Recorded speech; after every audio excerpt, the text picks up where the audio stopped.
Guys, डर सबके अंदर होता है, लेकिन असली हीरो वही होता है जो डर से जीतने की कोशिश करता है। अब वैसे तो डर एक नेचुरल इमोशन है जो हमें अलर्ट करता है और डेंजर में बचाने में हमें मदद करता है, लेकिन यही डर जब जिंदगी में हो तो हमें अपने डर का सामना करके उससे जीतना पड़ता है। शोले फिल्म का एक बहुत फेमस डायलॉग है जो आप सबने सुना होगा, जो डर गया समझो मर गया। और असली जिंदगी में भी ऐसा ही होता है। ऐसे बहुत कम लोग होते हैं जो अपने डर का सामना करके अपनी जिंदगी में आगे बढ़ पाते हैं। तो अगर आपके अंदर भी बहुत सारा डर भरा हुआ है, अब चाहे वो किसी को छोड़ने का हो, किसी जॉब को पाने का हो, एग्जाम का हो, किसी रिलेशनशिप का हो या किसी भी चीज का हो, उस सारे डर को आज की ये वीडियो निकाल देगी। क्योंकि आज की वीडियो का टॉपिक है कि हम फियरलेस कैसे बने। तो अगर आप भी इंटरनेट पर एक ऐसी वीडियो की तलाश कर रहे थे जो आपके सारे डर को निकाल कर आपको शेर बना दे, तो ये वीडियो आपके लिए है, इसलिए इस वीडियो को एंड तक जरूर देखना। So without wasting any time, let's start. आपने जितने भी फियरलेस लोगों के बारे में सुना है, महाराणा प्रताप, छत्रपति शिवाजी महाराज, हरक्यूलिस या और भी जितने भी लोग हैं, उन सब में एक चीज कॉमन होती है कि वो अगर बहुत बड़े जानवर से, बहुत बड़े दुश्मन से लड़ने जा रहे हैं तो सबसे पहले उसे समझते हैं। इसलिए सबसे पहला पॉइंट है अंडरस्टैंड योर फियर। गाइस, डर एक्चुअली हमें एक सिग्नल देता है कि कुछ गलत हो सकता है, लेकिन अक्सर हम इसी डर को एम्पलीफाई करके अपने अंदर अननेसेसरी की ओवर थिंकिंग और एंजाइटी को बढ़ा देते हैं। हार्वर्ड में की हुई एक स्टडी के मुताबिक 95% ऑफ चीजें जिससे हम डरते हैं वो एक्चुअली में तो होती ही नहीं है। मतलब लेट्स से कि आपने असाइनमेंट कंप्लीट नहीं किया, प्रोजेक्ट कंप्लीट नहीं किया, तो आपको स्कूल, कॉलेज या ऑफिस से निकाले जाने वाला है। बट एक्चुअली में ऐसा कुछ नहीं होता है, इतना आसान नहीं होता है किसी को निकाल देना। बट जो ओवर थिंकिंग में आपने टाइम स्पेंड किया, उसकी वजह से जो एंजाइटी हुई, अगर वही टाइम आपने उस काम को अच्छे से और कंप्लीट करने में लगाया होता तो आप अपने डर पर जीत हासिल कर लेते। अब पब्लिक स्पीकिंग का फियर ही देख लो, ये कॉमन फियर्स में से एक है, लेकिन जैसे ही हम अपने पहले शब्द को स्टेज पर बोलते हैं, हमारा वो फियर धीरे धीरे खत्म होने लगता है। मतलब हमें वही करने की जरूरत है जिससे हम डरते हैं। अच्छा, इसके लिए मैं आपको कुछ टिप देता हूँ। जब भी आपको डर लगता है तो आप अपने आप से पूछो कि क्या ये डर रियल है और क्या ये वर्थ इट है इस पर इतना ज्यादा सोचना, इस पर प्लानिंग करना। और वर्थ इट है तो कितना ज्यादा प्रैक्टिकल प्लानिंग आप कर रहे हो या फिर सिर्फ ओवर थिंक कर रहे हो। अगर ऐसा कर रहे हो तो छोड़ देना। अपने फियर्स को लिख कर आप एनालाइज भी कर सकते हो, इससे आपको लॉजिकली सोचने में मदद मिलेगी। दूसरा है don't be afraid to take risks. देखो, फियरलेस बनने का मतलब है अपने कंफर्ट जोन से बाहर निकलना और रिस्क लेना। एलॉन मस्क का एग्जांपल ले लो। जब उन्होंने स्पेसएक्स की शुरुआत की थी तो उसके पास बहुत लिमिटेड फंड थे और 3 बार उनकी रॉकेट फेल हुई थी। और उनका सपना भी क्या था भाई, जो रॉकेट्स स्पेस में जाती हैं वो स्पेसएक्स कंपनी बनाने से पहले क्या होता था, वो स्पेस में ही डिस्पोज होती थी। बट जब से एलॉन मस्क आए हैं, उन्होंने एक ऐसी टेक्नोलॉजी बनाई है जिससे जो भी रॉकेट स्पेस में जाती है उसका बाकी का पार्ट वापस अर्थ में आके लैंड करता है और एक जगह पर सेट हो जाता है। और ये नेक्स्ट टू इम्पॉसिबल था अंटिल स्पेसएक्स। तो 3 बार फेल होने के बाद चौथी बार एलॉन मस्क ने वो चीज करके दिखा दी और एक हिस्ट्री बना दी। एक बहुत ही फेमस सी कहावत है मार्क जुकरबर्ग की, greatest risk is not taking one. मतलब रिस्क लेने से ज्यादा बड़ा रिस्क ये होता है कि आप रिस्क नहीं ले रहे हो। ये थोड़ा सा कॉम्प्लिकेटेड है, बट अगर 2 से 3 बार आप सुनोगे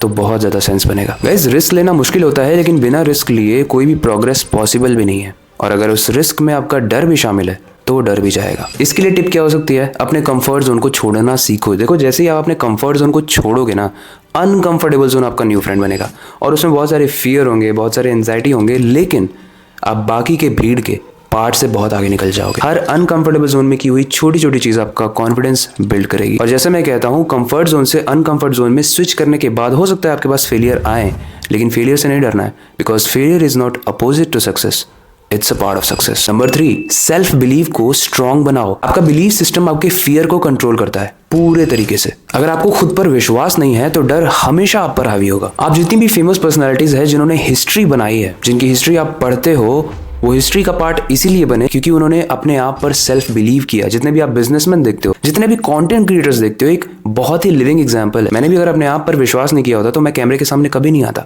और ना वो लोग जिसे आप टीवी पे देखते हो, जिसे आप यूट्यूब पे देखते हो। इसीलिए अपने आप पर विश्वास करना बहुत जरूरी है। लेकिन अगर आपको अपने आप पर राइट नाउ विश्वास नहीं है तो एक टिप देता हूँ, अपने अचीवमेंट्स को याद करो, उन चीजों को याद करो, उन छोटी छोटी चीजों को याद करो जिसके लिए तुम्हें कभी ना कभी अप्रिशिएट किया गया होगा। और आई एम श्योर कभी ना कभी तो किया ही गया होगा। और मैं इस चीज को लेकर भी बहुत श्योर हूँ कि जिस चीज के लिए आपको अप्रिशिएट किया गया है उसके लिए बहुत कम लोगों को अप्रिशिएट किया गया है। इसलिए आप स्पेशल हो, आपके अंदर कुछ तो बात है, बस उस चीज को पहचानो, याद करो। दूसरा है पॉजिटिव अफर्मेशंस बोलो।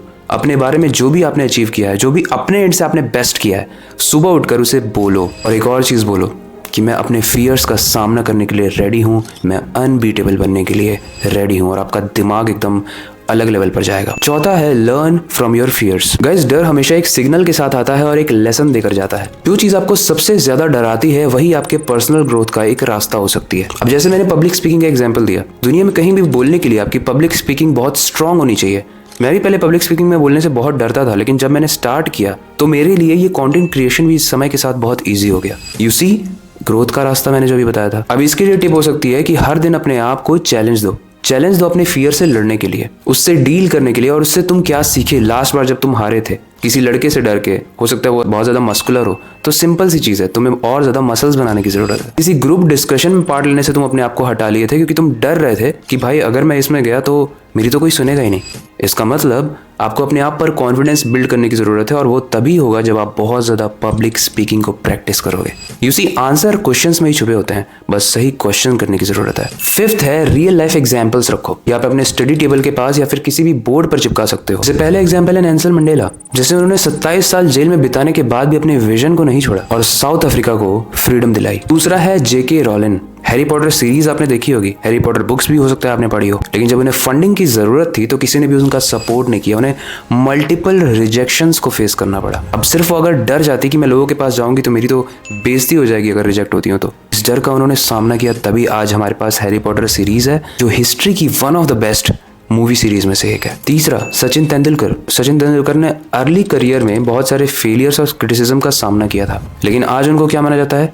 क्रिकेट का गॉड। गाइस, ऐसे बहुत सारे लोग हैं जिससे आप इंस्पिरेशन ले सकते हो, उनकी स्टोरीज पढ़ सकते हो। जैसे मैंने कहा कि अगर हम राइट क्वेश्चन पूछते हैं तो उसी के अंदर हमारा राइट आंसर भी होता है। तो अगर हम डर रहे हैं तो हमें इसका आंसर है कि क्यों डर रहे हैं, उसको फाइंड आउट करना है और फिर उसको कॉन्कर करना है। ऐसी बहुत सारी इंस्पिरेशनल स्टोरीज है जिसे आप पढ़कर मोटिवेट हो सकते हो, इंस्पायर हो सकते हो, और आपके अंदर वो पावर आ सकती है कि आप अपने फियर से लड़ो। बट एक चीज कांस्टेंट है गाइस, फियर से लड़ना बहुत जरूरी है। अच्छा, मैंने बहुत बड़ा ज्ञान दे दिया कि फियरलेस बनना कैसे है, और अगर आप फियरलेस नहीं बनते हो तो आप कावर्ड माने जाओगे, और अगर दुनिया ना भी कहे तो आप अपनी जिंदगी में खुद को ये कहने लगोगे, जो कि आपके माइंड स्पेस के लिए बहुत बुरा होगा। इसलिए एक चीज हमेशा याद रखना कि जो डर गया वो मर गया, इसलिए आपको डरना तो बिल्कुल नहीं है। और अगर आप डर भी गए, एक बार डर गए, तो नेक्स्ट टाइम बिल्कुल नहीं डरना है, क्योंकि जैसा मैंने बताया अपने फियर से आपको लर्न भी करना है। छोटी छोटी हैबिट्स डालो, कंफर्ट जोन से अनकंफर्टेबल जोन में जाओ। अगर ठंड में उठने की आदत नहीं है तो उठो, अगर ज्यादा खाने की आदत है तो कम खाओ ताकि अपने वेट को कम कर पाओ। किसी चीज से अगर डरते हो तो उसके लिए करेज लाओ। एक सिंपल सी कहावत है, उसके साथ मैं इस वीडियो को एंड करना चाहूंगा,